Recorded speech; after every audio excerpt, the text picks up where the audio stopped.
Welcome to the Right Place podcast, where we learn with you how to navigate the world by building connections that matter, relationships that last, and businesses that thrive. My name is Rudolf Rautenbach, and with me I've got John Watson. John, how's your week been? How's it, Rudolf? I'm going well here in Cape Town, nice and warm still, and looking forward to having a nice discussion with you today again. Okay, yeah, we've been quite busy at the beginning of this year. It's been a packed year, and hopefully we always hope that things might slow down a bit. But on a business front, you never want it to slow down because we also need to make a living, I suppose. So what are you up to? What are you busy with at the moment, and gearing yourself up to for the year ahead? I'm busy with a couple of interesting projects. We are building some paddle courts in the Western Cape, which is quite interesting. Nice. And learning a lot about that. I'm also exploring some different projects with some people that I've met through the Cape Chamber of Commerce. And then, keeping myself busy, supporting my wife with anything related to the house and the garage, Gauteng. And always working on a new angle to help people make better connections and build their relationships. And hopefully you're going to get some more bookings for speaking about networking and connections. It's never a quiet day. I think in Cape Town especially, we only slow down in December. So I've got a couple of months to go before we can take a proper break. And yourself? Yeah, been busy. I've back in my old hunting ground in the public sector for a while, busy with some projects there. Always interesting, the environment. People have such a negative connotation to the public sector, but I quite enjoy it. Interested people, interesting businesses within the public sector as well. So busy with that. And then the rest of it is almost day-to-day things, things that we are used to and that we do out of routine almost, but also very important. I want to jump onto what we want to discuss today. And a while ago, I think in February, you wrote a newsletter that talks about giving. And it was actually the angle of discussing what is the most, how do you influence your network? How do you add value to your network? And I think the response was mostly related to give value to your network. And people can go and read that newsletter, obviously, as well. But what interests me is the whole scenario of giving. So if I think about giving, it's always like giving people money, helping people in need and so on, but also just sharing some of your time. So how do you perceive giving within a networking environment? How do you see that practically? What is it to you personally as well, Joe? I think the crux of giving is looking out for someone else's needs. If you go through life only looking out for number one, yourself, people figure that out, and people aren't necessarily attracted to you.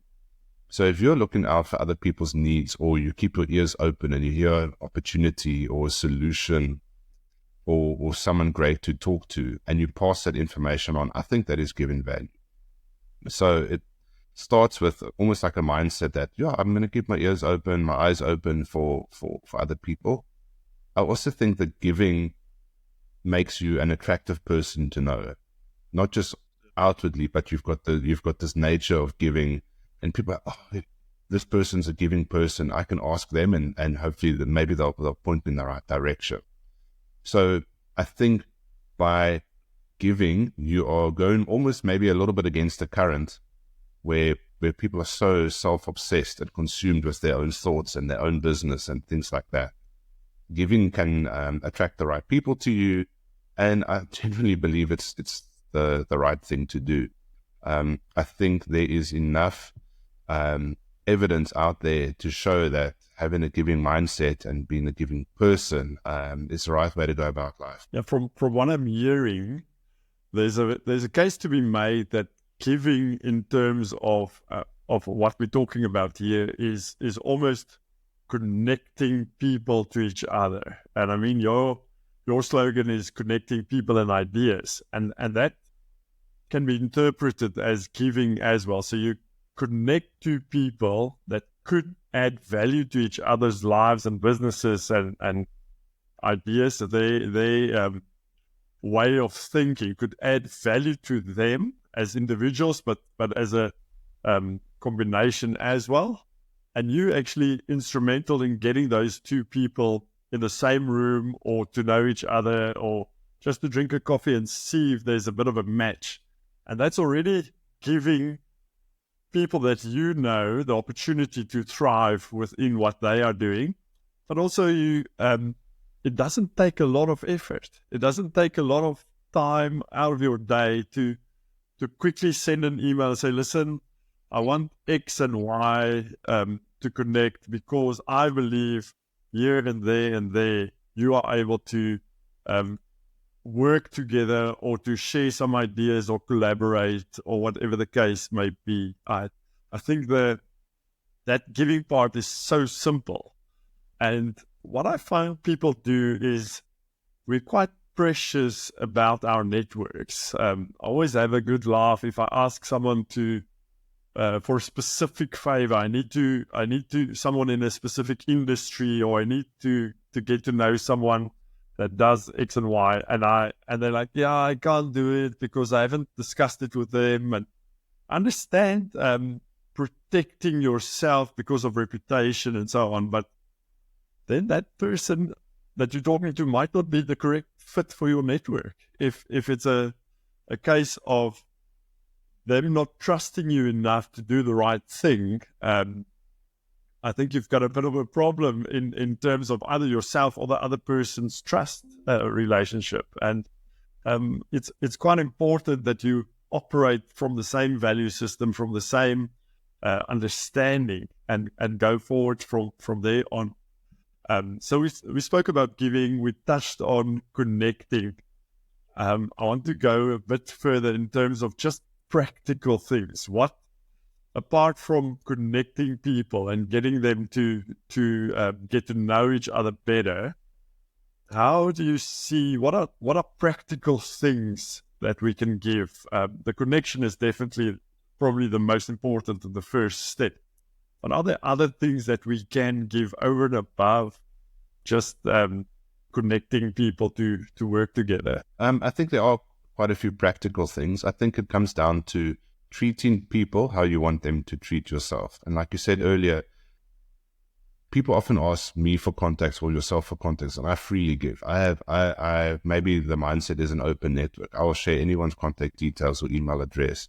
I'll obviously check in with them and say, look, I'm going to introduce you to Paul. Look out for his call or his email or something like that. I think the practical side of giving, there's always going to be some form of time associated with it. It's going to take time to send an email. It's going to take time to have coffee. It's going to take time to attend an event. And like we said in the newsletter, I think you need to have some flexibility in your schedule that you can be there for other people. Be there for them in terms of let's grab a coffee, or let's go for an early morning run, or let's have a braai on the weekend. And also then to show up when they might need it the most. If they are having a book launch or a big event, then try and show up and be that supporter of them, because people don't forget that. People, when you put so much effort and time into something and your friends show up, or special people in your network show up, you will not forget that. You will remember that they were there, and you will remember who wasn't there. There's a lot of people in probably both of our networks who talk a lot, who talk a big networking game, but you rarely see them. They are more, I would say, takers than givers. They expect you to attend all of their stuff and respond on all of their things, but they will never ever do the same for you. So the reciprocalness isn't there, and that means there's a flaw in the relationship there, because it's kind of a one-way street. So I think showing up for other people is definitely giving. And then also just looking out for them. If you see an article that's talking about their industry, or if you hear a friend mentions a competitor's new product or new service or something like that, just send them a quick WhatsApp and say, hey, I heard this or see this. Did you see that? I mean, it's that takes literally seconds to do.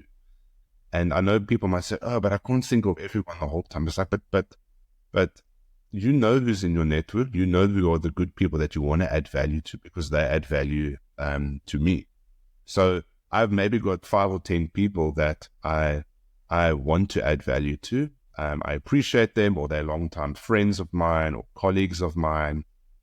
So in the top of my mind somewhere, I have thoughts about these connections or these people, and I see something, oh, that's a cool idea, or I'm going to send this to Sean or whatever the case may be. So I think it comes down to what mindset do we have, and then how much time, effort, and energy can I use on a daily, weekly, monthly basis to add value and to create these pockets of time to do that.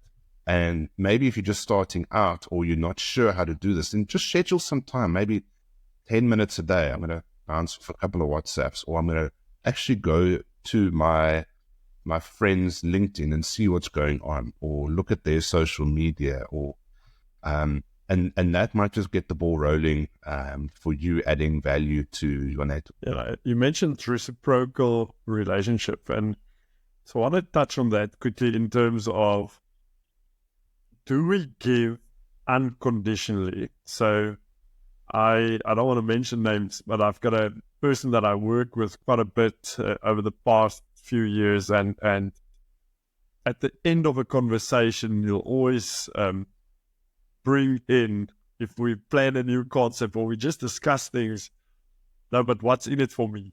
So you'll come back, and at the beginning, I thought it was a rather arrogant statement. It's all about me the whole time. And later on, as I got to know him better, I realized that it's really an honest question in terms of, if we're going to work together, how do we make this work? Which I understand now, but at the beginning, I remember I felt uncomfortable. It's like, this guy just wants, I must do the work, but he wants something all the time. He wants shares, or he wants a higher percentage of the profit and things. And it's so do we give unconditionally in terms of just saying, listen, I'm introducing you to this one, or I found this thing that can work for you as well. Have a look at it.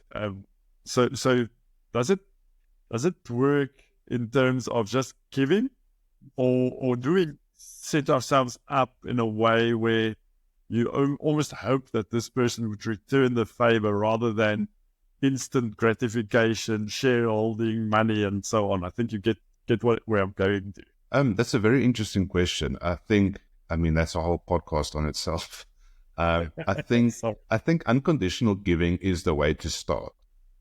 So when we first start adding value, live with your hands open, give without expecting anything in return. But as my wife Judy always says, people will show you who they are until you see them for who they are. And you will keep giving, and it might take 5 or 6 times or 5 or 6 months until you realize this person is actually just taking, they're just a leech, and they're just milking the system. And then you kind of back off a little bit. But I think the approach should be, when we start giving, we give unconditional. We give, hey, this is a cool opportunity, or I'd like to invite you to this or connect you to. Because also, if you're giving with T's and C's the whole time, it can get a little bit awkward. Or you, please sign my NDA and commission structure statement, whatever. It obviously, depending on the situation, it can get quite awkward quite fast. So I think it depends on the situation. It depends on the person that you're dealing with. And it also depends, do they need this? I think oftentimes we might connect someone with another person, and it's just not the right time, the right fit, the right people. And we were hoping to get a slice of the pie, because these two would connect, and maybe we're going to get a 10% or a retainer, or I don't know, whatever the case may be. But it's just not the right fit, or we've played our cards too soon. So I think start unconditionally, but be aware that there are people out there and we know we know some of these people that just they will bleed your network dry, and then it can actually cause damage to your reputation if you're introducing the wrong people to each other, or introducing takers to people that are generally nice. It might come back to bite you one day. Yeah, I read somewhere that it was in a tech or in this SaaS online software environments, and someone wrote, I think it was on LinkedIn, saying, if you have to write or you have to sign an NDA for me to tell you what I'm going to do, then it's probably not as unique or as good as I thought it was. Because if it's really valuable, really good, I'd be able to do it and without an NDA. So interesting comment there on that. I want to dive a bit deeper in terms of looking at value. So we keep on talking about giving value, and how we do that. But what is this value? So in my mind, if I connect two people and they can do business together and they both make money or they get a new client or whatever the case is, obviously contributed to their net worth at the end, and that's valuable. But what are other things that are perceived almost as value? Things like just connecting the two because they could go play a round of golf together because they both like golf. Is that valuable? Would it lead to something else? I don't know at the time. But what are the things that you perceive as valuable? Because I want to introduce people, but to understand if it's the correct match, the correct fit, and if they would gain value out of that relationship. How do you see the concept of value adding? I think value is multidimensional. I think the ultimate would be you introduce two people, that they do business together, they both do well, and maybe you get a piece of the pie as well. But I think value also comes in to play in terms of access. If I give someone, connect two people, suddenly they've got an opportunity to explore each other's network. So maybe that first introduction isn't the be-all and end-all. Maybe it's further down the line where they start meeting each other's networks, hanging out. And also, like you said, often you're not going to do business on day one. You might do business day 3, 4, 5, or a couple of years down the line. But so people I think people underestimate the access that you can get. And I think that's where a lot of value lies. So I introduce person A to person B, and person A might, but we had a meeting, it was a waste of time. It's like, but who else does this person know? What other circles do they operate in? Maybe that's where the value lies. So don't just discard a meeting, it was a waste of time, or not on the same page. Just be calm about it, and maybe there is a different angle or a better timing. I also think the exchange of value has to work both ways. Like we just talked about in terms of the taking. So if I've been connected, if you connect me with someone, I go out there with a mindset, how can I help this person immediately? As Judy Robinet says, how do you add value first? As soon as I add value, I'm already a couple of levels up in terms of the relationship. I've accelerated my visibility to you. I have also shown you who I am, that I can connect the dots, or I can create opportunities that benefit you. So there's quite a few layers to the value game. But I think if you understand that living with your hands open is not just about what you're giving, but also the giving activates the receiving as well. So it's kind of it all works together. So the giving that you do, and then the receiving that should come your way, will then result in more giving from your side, because your circle's getting bigger. You're attracting more opportunities. You're attracting like-minded people that want to add value to you. And I mean, we've experienced it this year, just with everyone that we've interacted with. People out of the blue want to introduce you to this person and that person. Oh, you must attend this and you must read this book. It's like, you didn't ask for any of this, but because of what you've done, it was almost like an avalanche of stuff coming your way, a new opportunity. Yeah, we are still behind because of that. I think to add to that, if someone, say you introduce me to someone, I need to ask a lot of questions in terms of, yeah, but John, what does this guy do? How does it work? What can I discuss with him? I might ask that just for some background, but my relationship with you must be of such a level that I can trust you to say, listen, if John believes that I need to meet person X, that I need to speak to person X. There might not be work in it for me. There might not be business in it for me, but it might be an interesting person. It might be the down the line network that would lead to more business or more work or further relationships and take the value of your network a little bit up to elevate that. So there's this understanding on that trust relationship where you can say, listen, if John believes this is good for me, I need to investigate it. I need to take that step and go and meet with a person. And on that same note, and I think it happens to all of us, I'll send an email introducing John and Judy, just for the lack of other names now, but to introduce two people, and none of them respond. And that to me is almost devastating. I get so irritated with it that I, in future, will probably not introduce the person, which is bad for their network and for their value acquisition as well, because you open up your network, you introduce on a trust basis, and if the person doesn't activate it, if it doesn't go forward on it, you actually close down on our relationship, but also on the potential of this new one. So I think it's very important to act on what someone else is doing for you. It's all good and well. We sit here and talk about how we do things to add values to others, but we must also look at how do I respond when someone else adds value to my network or to me.